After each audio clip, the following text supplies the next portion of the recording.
My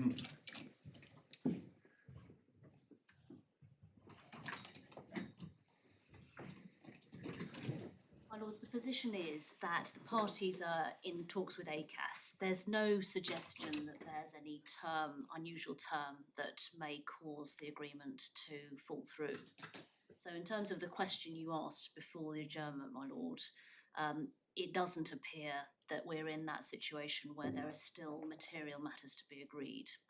So that being the case, if your views are still that the matter should be adjourned, if that's the factual situation, then it appears that is the course of action that...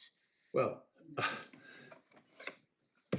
I think that does seem to us to be a sensible course, but are the parties content that that be the case? Do either party want us to go on and hear the appeal? Then we do. I don't believe that is the case, my Lord. No. Well, in that case, the sensible course is indeed for us to adjourn it. I don't think we need make any formal condition, but we would require to be notified by, well, suggest a realistic time. We're notified as soon as the case has settled, and or in any event in 14 days, so that if there's some unexpected hitch, we know where we are.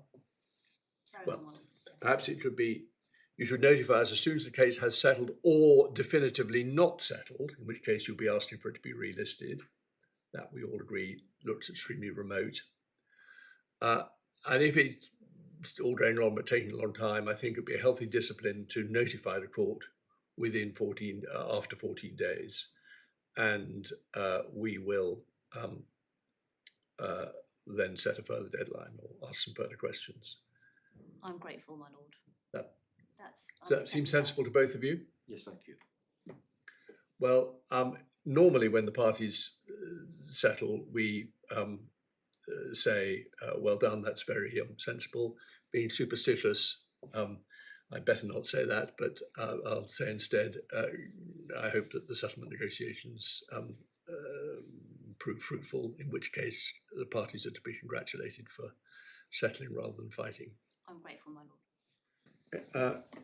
Anything else? No? Well, the formal order is simply adjourned. Court rise available.